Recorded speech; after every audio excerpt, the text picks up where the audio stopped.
Hello everybody and welcome to another episode. In today's episode I'm going to show you how to properly replace the blower motor along with the blower motor resistor from any BMW E60 5 Series from the year 2005 and up. Right here, as you can see, I already dismantled all the parts which I have to remove from the car to give access and to remove the blower motor completely out from this kind of vehicle. Right here on the ground, those are all the parts which you have to remove and which you have to eliminate from the dashboard if you want to get access to the blower motor and to the part which you have to replace on your car.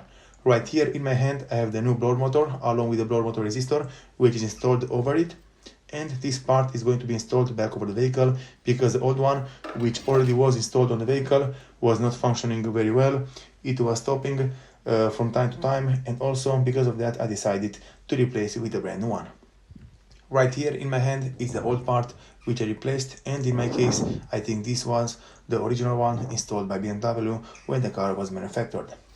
And right here on the floor I have all the parts, all the elements which I removed from the dashboard to give me access to remove the blower motor and also the blower motor resistor from this kind of vehicle. If you also want to do this kind of job yourself at home and with normal tools, you have to remove all of these parts from the dashboard, and only then you have access to the blower motor which you have to replace or remove. Right here, this is a closer look with the interior of the vehicle and with the stage which I'm in right now. And right here, the blower motor is installed in the middle of the dashboard, right inside it, and it's secured with two bolts, one at the top and one at the bottom. But to remove it is the easiest part. To get access to it and to reach it is the most difficult part, because you have to remove all of these plastics, all of these connectors from the center console, from the dashboard, a lot of wiring. And I recommend all, if you don't know what you're doing, don't start this kind of job, because it's better to let someone which has experience to do it than do it yourself and probably break something or create any damage to the vehicle or to the connectors or something like that. Right here, this is the main connector for the blower motor. You'll have to put the connector inside it and the blower motor will work perfectly fine after that. As you can see, this is the cable for the radio, for the CD exchanger and something like that. On the right side I have the cables for the hazards and also for the navigations and for other parts which are installed right here in this area. And right now in my case I will go ahead, I will try to install everything back together, and I'm going to show you all a few steps and a few images on how you have to install it and how you have to install all the parts and place them back over the vehicle. In my case I was not able to film it while I was disconnecting it because it took me a while and I didn't want to make the video too long, but I'm going to try and show you all some steps on how to install it and what you have to do to get access to it and to install it back over the vehicle.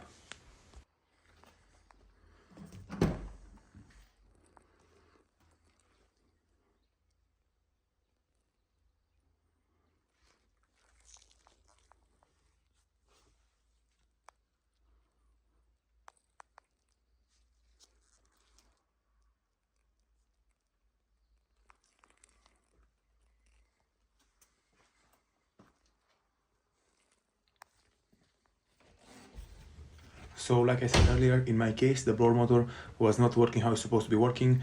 It was suddenly stopping, and sometimes it will start again but suddenly it will stop again. So because of that I decided to replace it with this one which is brand new.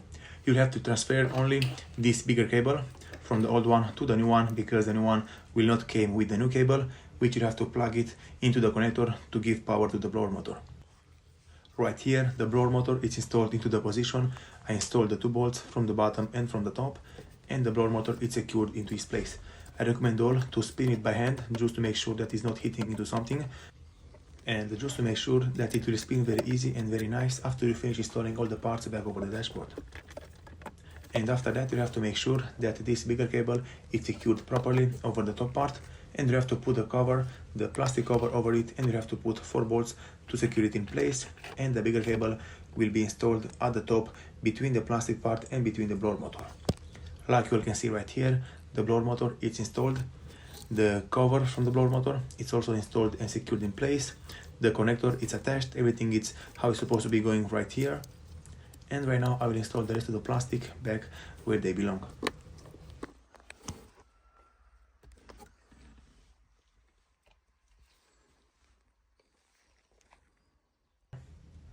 Right here in this moment I installed this bigger plastic part. It's only secured with those two clips, those two metal clips from the top position, and you have to push it in place and it will stay right there. Also, make sure to install the little flap actuator. It will have one connector in the left side.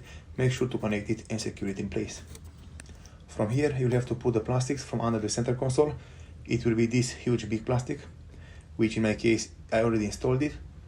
And you have to put it around the shifter, and it will go right here in this position until in the back.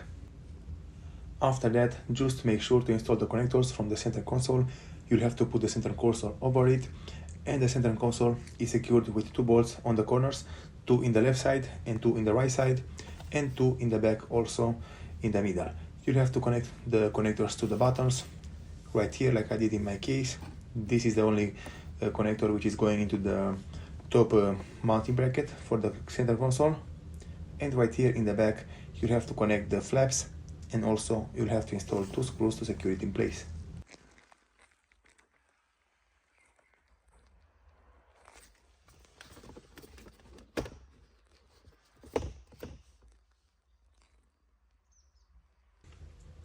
Right now I already installed the center console, the middle part of the center console, and it's secured to the vehicle. And I also installed the mounting bracket for the radio, for the CD exchanger, and for the buttons, which will be installed right here in the middle part of the dashboard.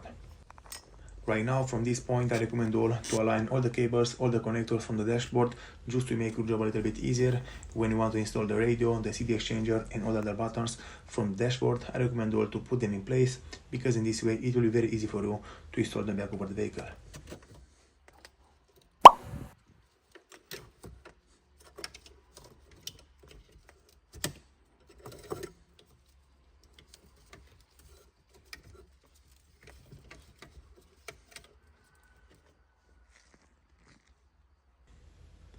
Very good, everybody. So as you can see, I'm almost done with installing all the parts back over the vehicle. I only have to install the top part of the dashboard and also some plastic from right here from the corners of the center console. You'll have one plastic right here on the left side and one in the right side, which will cover the whole. Okay, everybody, so right here, as you can see, the job is done. Everything is installed, everything is mounted back over the vehicle, and everything is working perfectly fine like it was from the factory.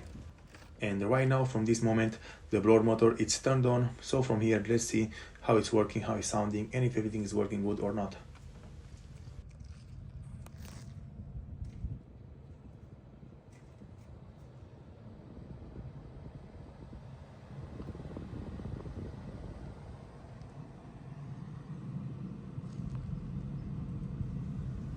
Alright, everybody, so as you can see, those were all the things and all the steps which you have to do and follow if you want to replace your blower motor or your blower motor resistor from any BMW 5 Series E60, doesn't matter which year it is. Thank you all for watching. If you like the video and found it informative, please subscribe to my channel, give me a like and a comment down below. See you next time.